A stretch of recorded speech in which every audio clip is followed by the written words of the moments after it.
I'm a YouTuber with a scissor stand holding my microphone and some headphones that say studio monitor on them. Alright, let's go ahead and get into this video. We have 5 steps that'll help make your movie productions a little more cinematic.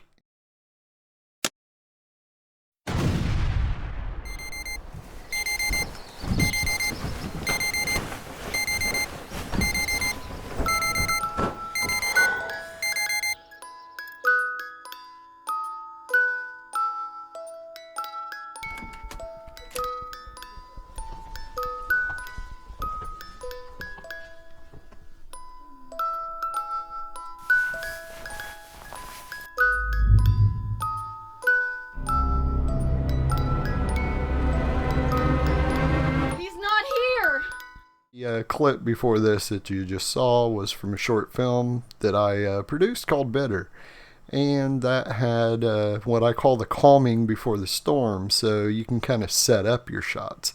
And that's what that one was about, where you will take and do a little calming, even some use your sound, your music, and do kind of the calming and then do your big dramatic, and it helps set up the next shot.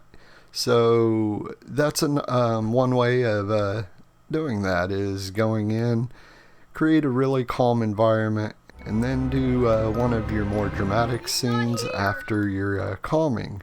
So that way you just kind of tip it a little bit more. You've seen a sine wave where they say music kind of flows up and down. Well, you can kind of use that idea also on video here, where you just take it really far down and really calming and nurturing, and then boom, hit them with something dramatic. This looks like some cliche horror film trap.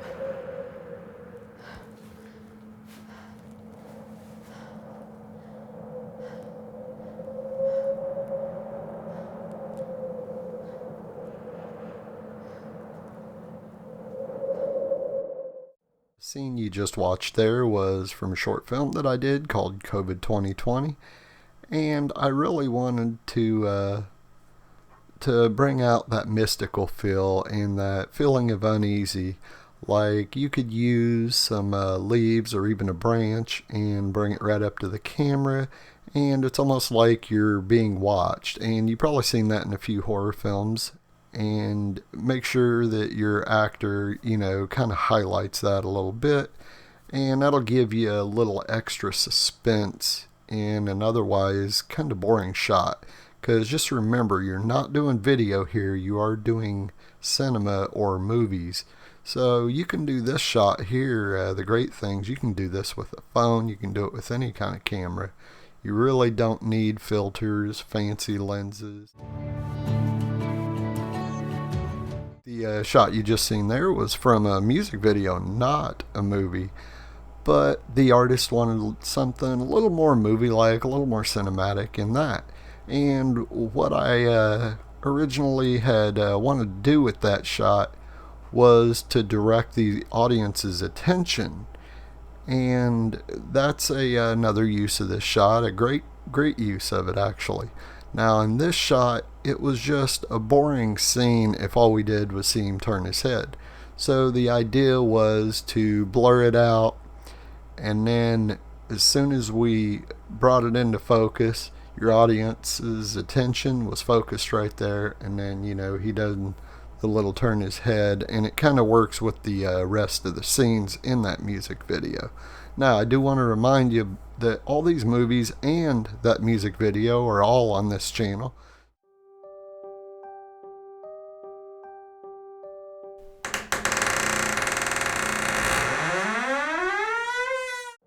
The shot you just seen in that last clip was from the film COVID 2020, and I call it sound and zoom.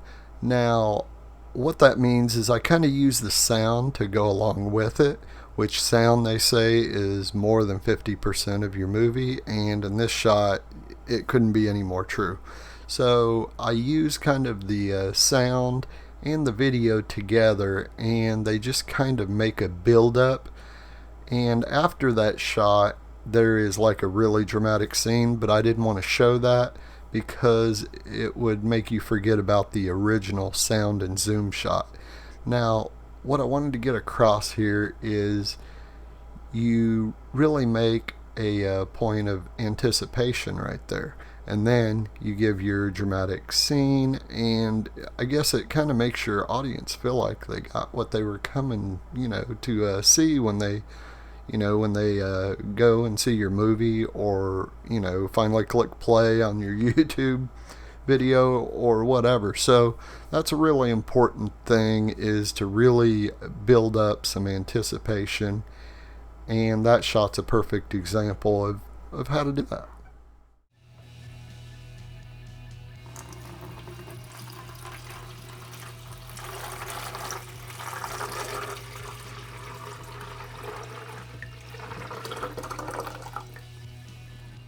Alright, that last scene that you watched is probably one of the most important.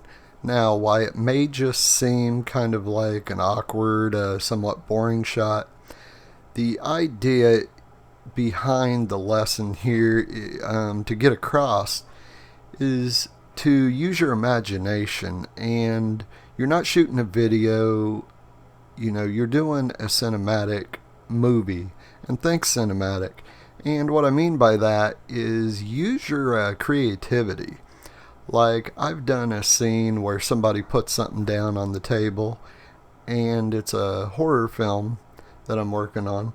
So instead of just recording straight from the side and watching them put something down on the table, what I did was go down right on the table level, angled the camera up at them, and I didn't show their face because I didn't want the audience to concentrate on that. I wanted for the object they were dropping on the table to kind of be the center of attention. It's just kind of a cool shot. And keep your creativity. I think that's the main thing I want to get across here. So make sure you keep your shots interesting. Don't get bored. You're not shooting just a regular video or a home video and watching dead center, you're a play or something for your kids, where they're right in dead center, or you're catching each, edge of the stage and everything's right in the center. Make sure you keep it interesting.